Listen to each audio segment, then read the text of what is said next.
दृश्यमान नगरी तुल्यं निजान्तर्गतं पश्यन्नात्मनि मायया बहिर्भूतं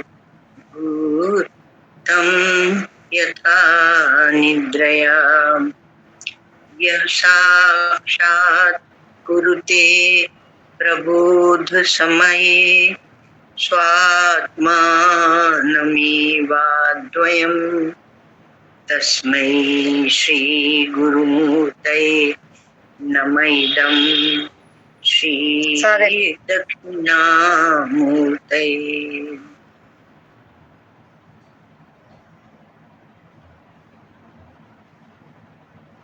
तीर्थानां नास्ति संख्या विलसति पुरतः कापि तेषामभिख्या येषां स्नान प्रदान प्रवचन पटिमा कां कलां नातिशेते। तच्चित्रं यस्य चित्रं कलितमपि मनात् श्रेयसां प्रेयसां च पारोक्ष्यं संपिधत्ते वितरति परमां पूर्णतामात्मरूपाम्। अखंडानंद संबोध पूर्तये ब्रह्ममूर्तये सुधास्मित समाश्लिष्ट नेत्रांत श्रुतये नमः। ओम।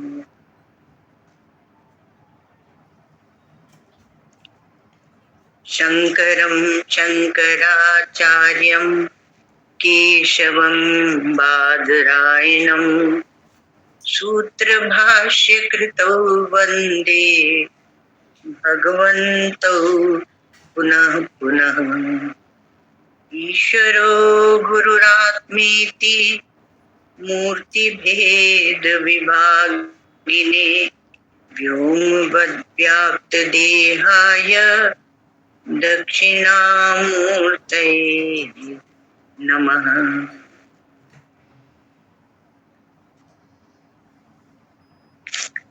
यस्य प्रसादात् अहमेव विष्णु मय्येव सर्वं परिकल्पितं च इत्थं विजानामि सदात्मरूपं तस्याङ्घ्रिपद्मं प्रणतोऽस्मि नित्यं। तस्याङ्घ्रिपद्मं प्रणतोऽस्मि नित्यं। स्थूल देह की बात चल रही। तो स्थूल देह का पंचभूत का विस्तार, पंचीकरण, फिर स्थूल देह के धर्म, वो मैं नहीं हूँ ये बताया गया। मुझ में जन्म मृत्यु नहीं है यह बताया गया। तो ये क्या हुआ कि ये 5 भूत लग गए, इसी से देह स्थूल हो गया। तो निश्चय किया गया कि मैं देह नहीं। तो ये पंचभूत की निवृत्ति होती है। तो पंचभूत की निवृत्ति बताएं। तो कहा कि यदि तुम समझ समझ के चलोगे तो जल्दी आगे बढ़ जाओगे और तुम्हारा कल्याण हो जाए। जैसे किसी को भूत लग जाता है तो उसके लिए हम ओझा को बुलाते हैं और फिर वो आके और एक वो बजाता है, क्या बोलते हैं, डमरू जैसे, ढपली जैसे, तो ढपली बजाता है और बहुत सी क्रिया करता है तो भूत को वहां से भगा देता है। ऐसे आप गांव में देखेंगे। तो उसी प्रकार से वो दृष्टांत है। दार्ष्टान्तिक में क्या है कि आकाश, वायु अग्नि, जल, पृथ्वी, ये 5 महाभूत ये शरीर रूप बन के और आपको देहाभिमानी बना रहे हैं। और देहाभिमानी जीव को ये चिपक गए। यह है कुछ नहीं, एक एक आप इनको एक एक को हटा देंगे तो आपको पता चलेगा ये कुछ नहीं है। और जिस देह का आप अभिमान कर रहे थे वो भी एक कल्पित ही खड़ा हुआ था, जैसे वहां भूत कल्पित ही खड़ा होता है। जो बड़े बुद्धिमान लोग हैं वो कहते हैं अरे भूत कुछ नहीं होता। वैसे ये 5 महाभूत जो है ये देहाभिमानी जीव को ही चिपकते हैं और इसे ही परेशान करते हैं। तो इनकी निवृत्ति करने के लिए क्या करें कि आप उस भूत को भगाने वाले को बुलाएं। तो भूत को भगाने वाला कौन है? कहा ब्रह्मनिष्ठ और श्रोत्रिय, श्रोत्रियम ब्रह्मनिष्ठम। ऐसे जो सद्गुरु हैं वो इसको रवाना कर देंगे। अर्थात आपका देहाभिमान, उनके सद्वचनों को यदि आप धारण करेंगे तो आप इस देहाभिमान से छूट जाएंगे। और ये देहाभिमानी जब तक बने रहेंगे तब तक आपकी इनकी निवृत्ति इसकी नहीं होगी। इसलिए आपको कहीं श्रद्धा करनी पड़ेगी। तो जो इस भूत से छुड़ाते हैं उनके पास जाना पड़ेगा निवृत्ति करने के लिए। तो वो कौन है? कहा श्रोत्रिय ब्रह्मनिष्ठ सद्गुरु है। और वो बाजा किसका बजाते हैं? वो ढपली या डमरू या जोर से बजाते हैं ना, धड़ धड़ धड़ धड़, तो किसका बजाते हैं? कहा वो वेद शास्त्र रूपी वो बजाते हैं ढपली, क्योंकि उससे जो आवाज होती है उससे ये भूत भागता है। उसी प्रकार से वेद शास्त्र का जब आप श्रवण करते हैं तो आपकी सारी जो धारणाएं होती हैं वो टूटती हैं और आप इनसे छूटते हैं ना। तो ये हो गई। एक तो कहा कि ये देहाभिमानी जीव को पकड़ लिए हैं, दूसरे अभिनिविष्ट हो गया है, दूसरे आपको ओझा को बुलाना पड़ेगा जो गुरु हैं, और तीसरे वेद शास्त्र रूपी शब्द ध्वनि है, और चौथे ये जो ऊपर आपको 25 तत्व बताए थे इसके भूतों के, उसमें से 5 तत्वों का की बलि देनी होगी। आकाश वायु सबके 5 है। और कैसे बलि देनी होगी? जो जिसका भाग है उसको अर्पण कर दो, उसको दान कर दो, यही बलि होती है। तो एक एक भूत का उसमें उसका जो जो भाग है उसका विचार करके और उसको अर्पण कर दो और अपने कोष से हटा लो, पृथक कर लो। तो पृथक कर लेना, असंगता का अनुभव कर लेना, यही है। तो भूतों को वहां से हटा देना है, उसको भगा देना है। तो ये हो गई 5 बात। अब ये भूतों में जो 25 तत्व है उनका भी मैं दृष्टा हूं, क्योंकि भूत को लगे हुए और मैं तो भूत हूं नहीं। तो ऐसा निश्चय करना चाहिए। और जो इस प्रकार से निर्णय कर लेता है तो उसकी 5 महाभूतों की निवृत्ति हो सकती है। 5 महाभूतों की निवृत्ति वो कर सकता है, वो करने में समर्थ है।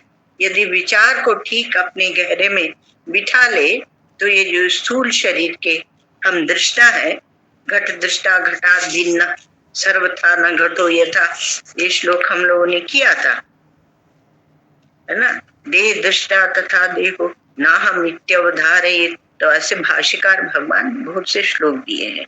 ना हम मनुष्यो न च देवे अक्षो न ब्रह्मचारी न ग्रही वनस्तो न ब्राह्मण क्षत्रिय वैश्य शूद्राभि, ये करके दिए हैं।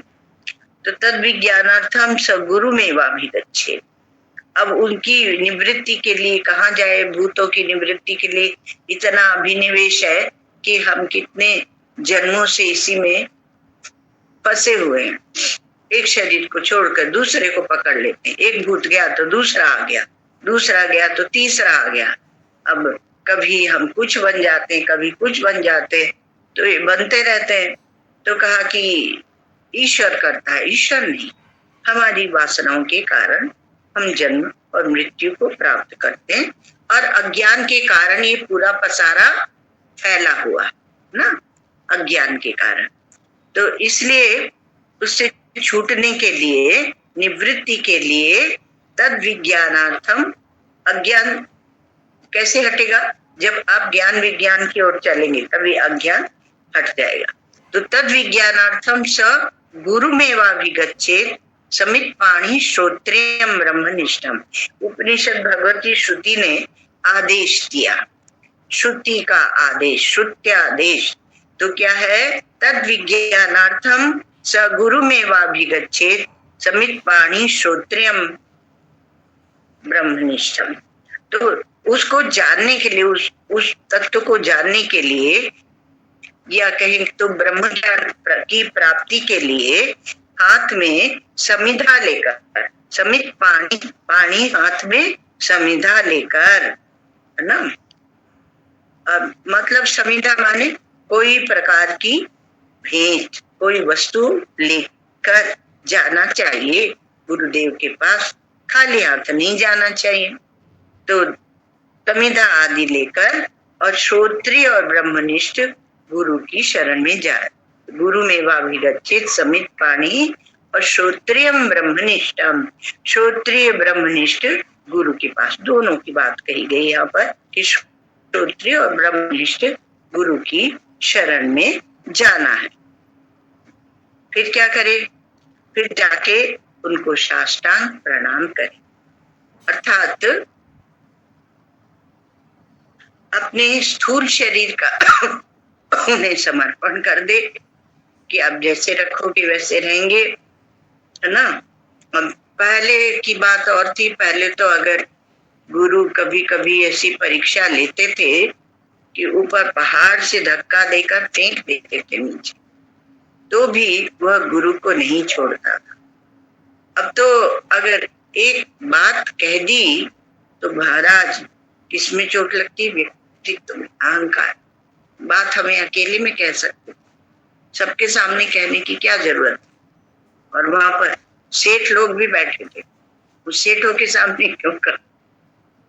तो साष्टांग नमस्कार करे, उसका अर्थ होता है कि अभी चरण आपके हैं, ये हाथ आपके हैं, ये शरीर आपका है, मैं आपकी सेवा में इन्हें समर्पित करता हूँ। हे भगवान, मुझे ब्रह्म विद्या का उपदेश कृपा करके आप कीजिए।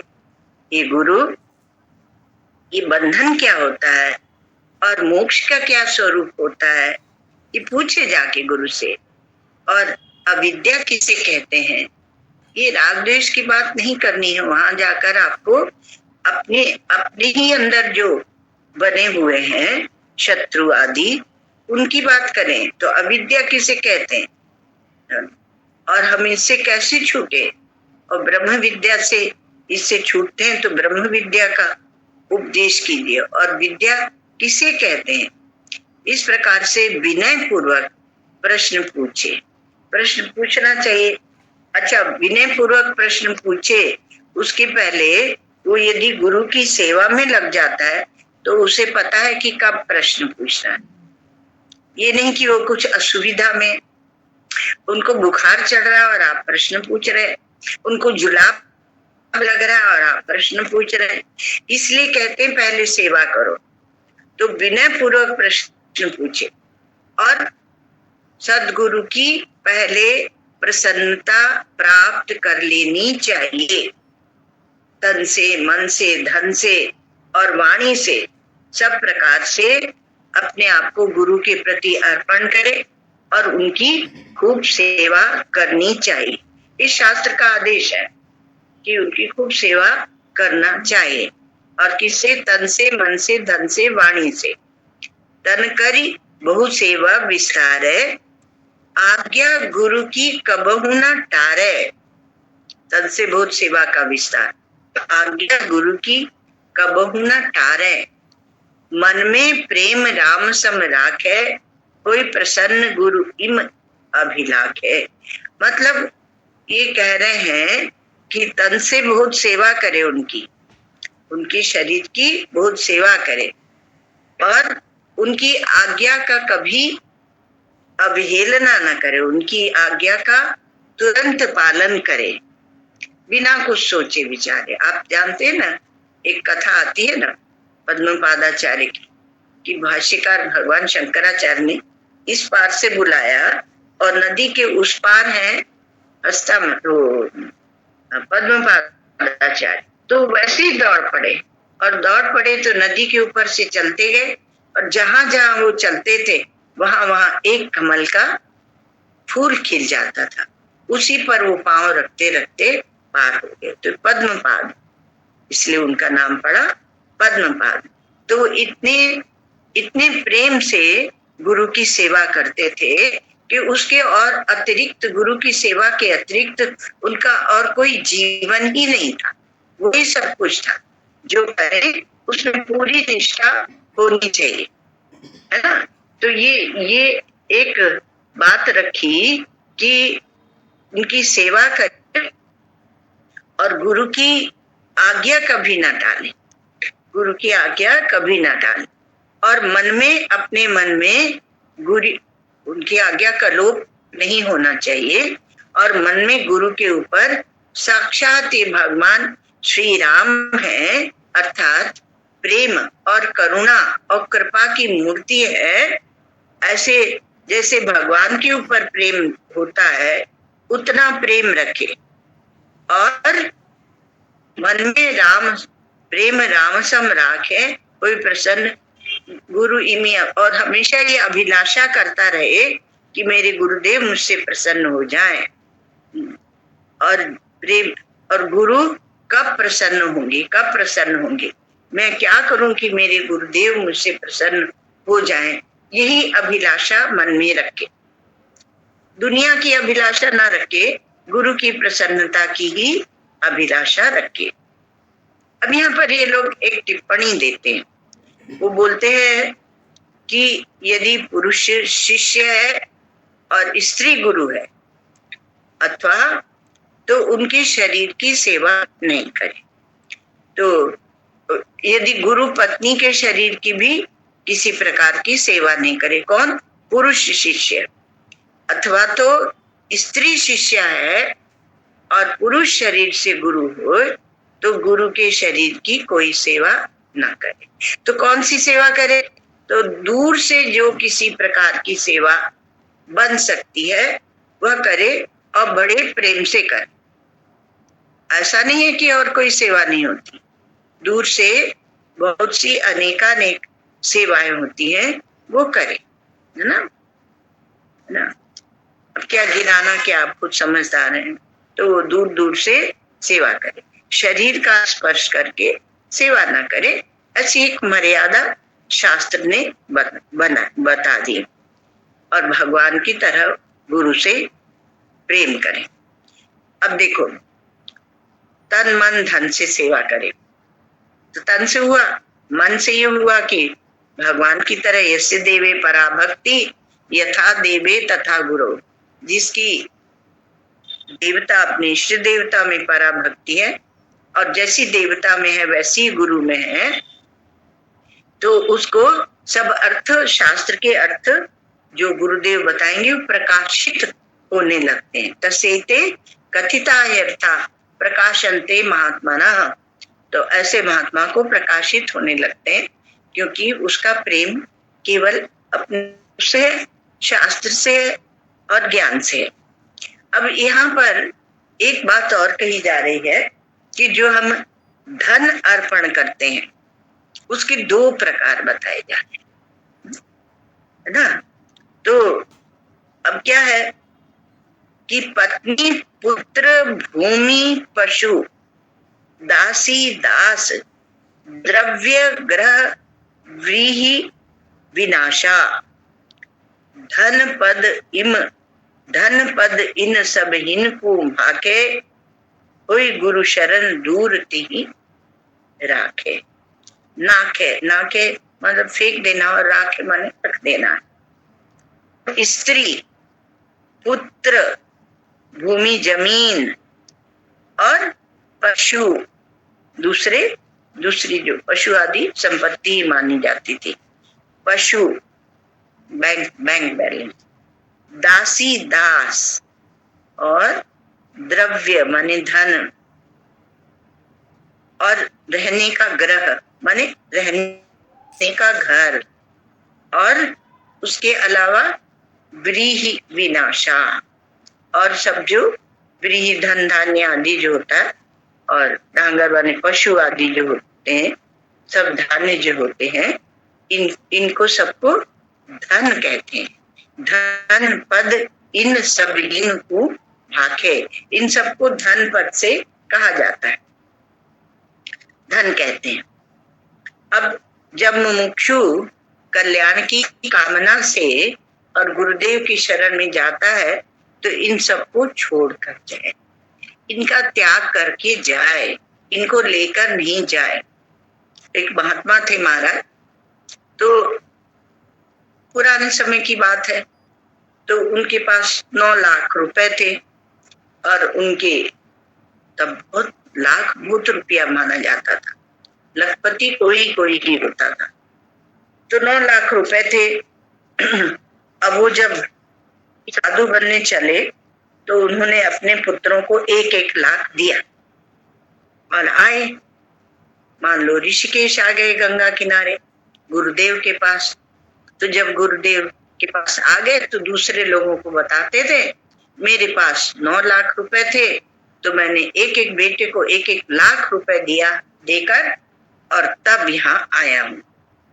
अब सब थक जाते, क्या इनके लाख रुपए क्या होता है ब्रह्म ज्ञान के सामने। अमृत तत्व से नाशास्ति वित्तेन, तो इतना निषेध किया गया है। तो फिर क्या हुआ, एक बार वो बोले कि हम उत्तरकाशी जाएंगे। तो वहां के बड़े महात्माओं ने कहा कि तुम उत्तरकाशी जब जाओगे तो वहां तो सब ब्रह्मनिष्ठ महात्मा रहते हैं, तो तुम उन्हें, उस जमाने में वहां ब्रह्मनिष्ठ ही रह पाते। तो कहा कि तुम उन्हें यह मत बताना कि मैंने एक बेटे को 1-1 लाख रुपए दिए हैं तब सन्यास लिया है। अब ये पहुंच गए, अब आदत तो लगी थी।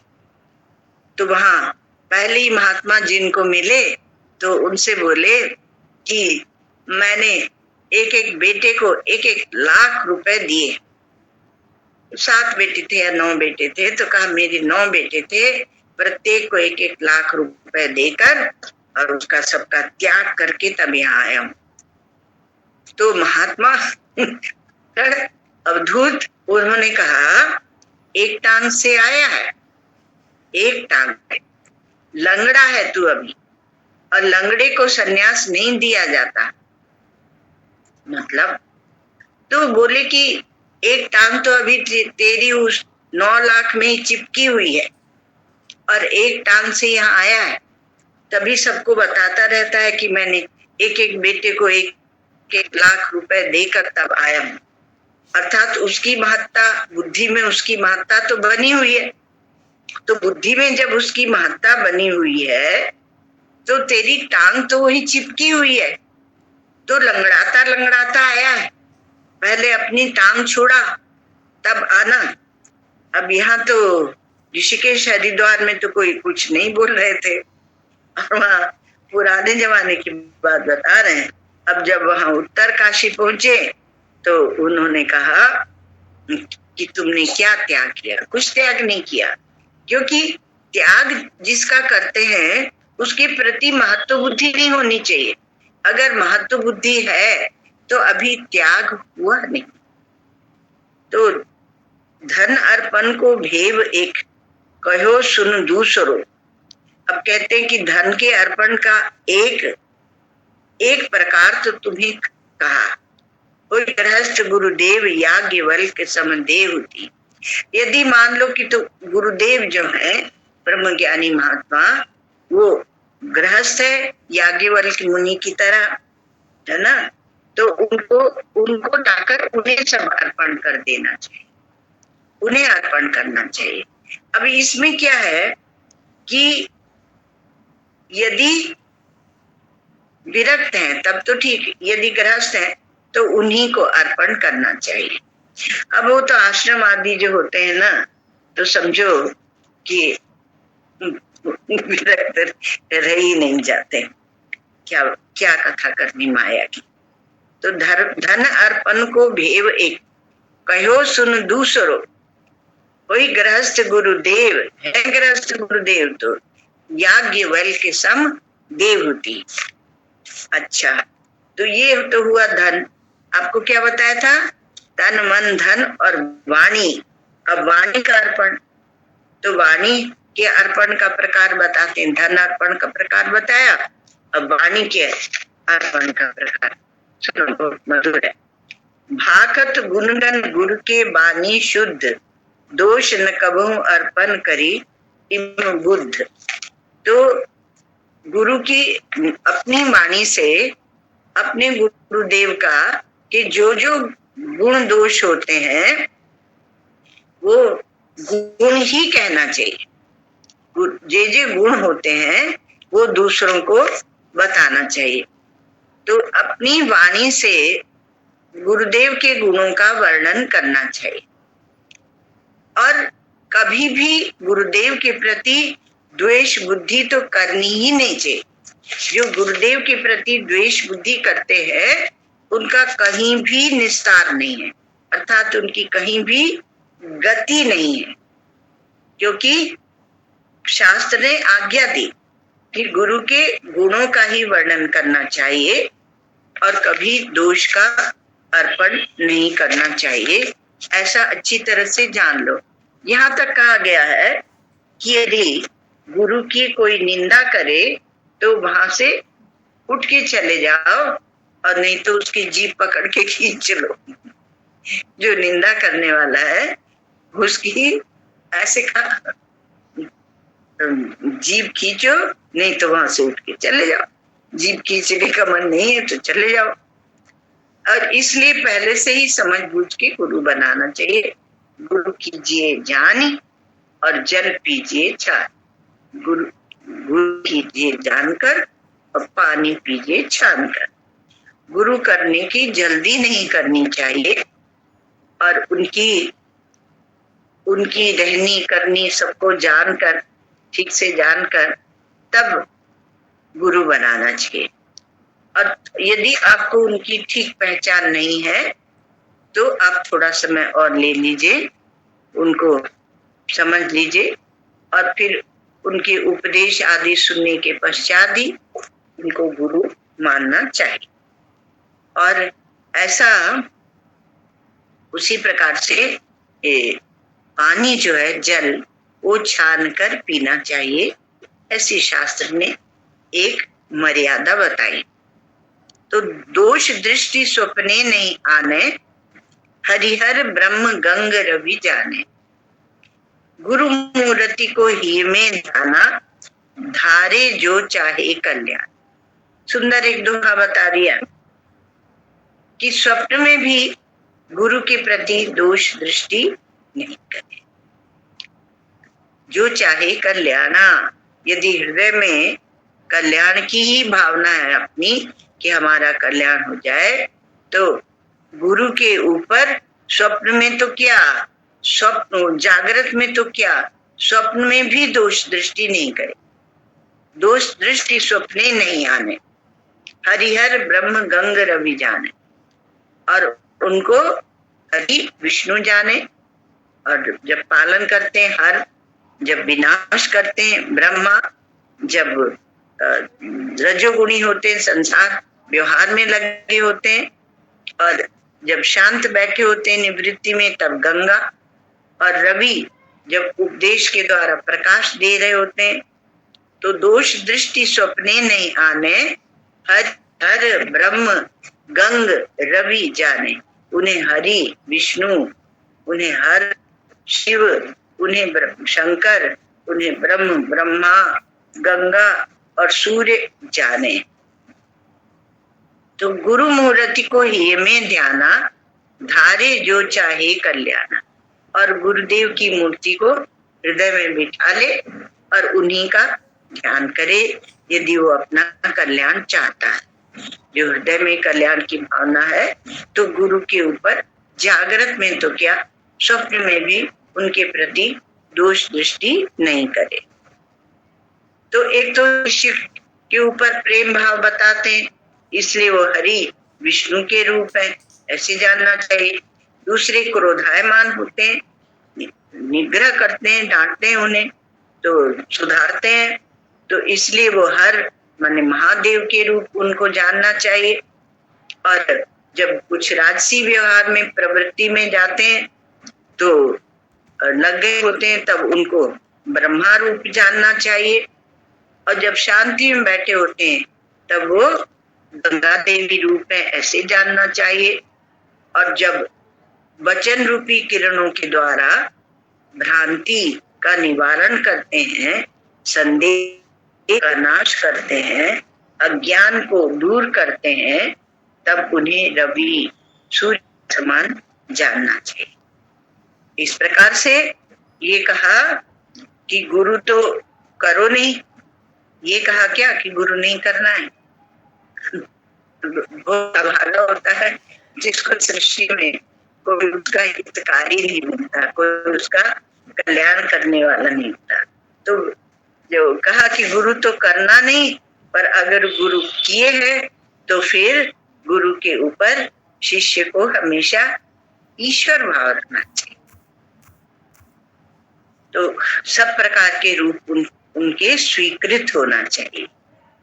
हे शिष्य, इस प्रकार से स्थूल देह के तथा उनके तत्वों के तथा उनके तुम नहीं हो, तुम उनके दृष्टा साक्षी हो, इनसे तुम न्यारे हो तथा गुरु की शरण में जाकर विधि पूर्वक भली भांति प्रकार से जब वर्णन किया जाता है तो वो जानने की इच्छा जिसको होती है तो वह निशंक हो जाता है।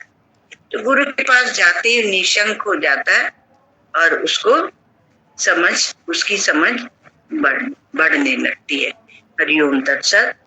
ये स्थूल देह का दृष्टा मैं हूँ, ये एक विश्राम, तीसरा वाला विश्राम यह यहाँ पर पूरा होता है। और आगे का जो चौथा विश्राम है कि सूक्ष्म देह के दृष्टा हो, वो छोटा ही है, नहीं ऐसे कोई छोटा भी नहीं है, तो वो सूक्ष्म देह के आप दृष्टा हैं। तो उसकी बात हम लोग कल सुनेंगे। सूक्ष्म देह के दृष्टा। ओम सर्वे भवन्तु सुखिनः, सर्वे सन्तु निरामयाः, सर्वे भद्राणि पश्यन्तु, मा कश्चित् दुःखभाग् भवेत्। असतो मा सद्गमय, तमसो मा ज्योतिर्गमय, मृत्योर्मामृतं गमय।